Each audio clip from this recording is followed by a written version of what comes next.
నమస్తే సార్, జై శ్రీరామ్. నేను మీ ఎడమలపల్లి రాజ్ కుమార్ని. ఈరోజు ప్రొద్దున ఛార్జింగ్ 100% పెట్టిన హోండా QC1 మెట్పల్లి వెళ్ళి రావడం జరిగింది. 67.9 కిలోమీటర్స్ వచ్చింది మొత్తం. అంటే దాదాపు 68 కిలోమీటర్స్ మా అక్క వాళ్ళ ఇంటి నుండి మా ఇంటికి అప్ అండ్ డౌన్ చేయడం జరిగింది ఈకో మోడ్లో.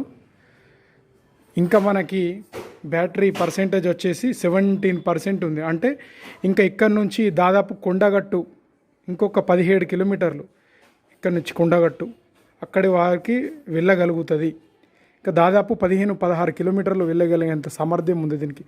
దీన్ని అందరూ వేస్ట్ బండి అన్నారు, మైలేజ్ రాదు, రేంజ్ రాదు అన్నారు. కానీ అది తప్పు ముచ్చట. బండి చాలా బాగుంది. ఇంత సస్పెన్షన్ కానీ ఏది కానీ నాకు చాలా కంఫర్టబుల్ ఉంది వెహికల్. బండి కూడా చాలా మంచి రేంజ్ ఇస్తుంది, మైలేజ్ ఇస్తుంది. ఇదంతా కొడితే ₹1,00,000 దీని ధర. ఏ కంపెనీలో కూడా ఇంత తక్కువ ధరతో ఇంత రేంజ్ చూపియ్యుర్రు మీరు. టీవీఎస్ ఐక్యూబ్ తీసుకోండి, అది కూడా ఇంతే 70 కిలోమీటర్లు ఇస్తుంది బేసిక్ మోడల్. ₹1,20,000 ₹1,30,000 ఉంది. ఇది ₹1,00,000కే వచ్చింది.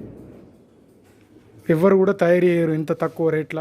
హోండా అనేది చాలా మంచి బ్రాండ్, మంచి కంపెనీ. అనవసరంగా దీన్ని మనం అపార్థం చేసుకొని ఈ బండిని అపార్థం చేసుకుంటున్నాం. కానీ చాలా మంచి బండి అండి, నాకు చాలా నచ్చిన వెహికల్ ఇది. నేను అందుకే 2 సంవత్సరాలు వెయిట్ చేసి మరీ తీసుకున్నా ఈ బండి. నెక్స్ట్ హోండా యాక్టివా 7G వస్తుంది ఇంకో 2-3 నెలల్లో. కంపల్సరీ ఆ బండి జగిత్యాల్లో మన ఇంట్లోనే ఉంటుంది, తీసుకొస్తా. ఓకే సార్, నమస్తే, జై శ్రీరామ్.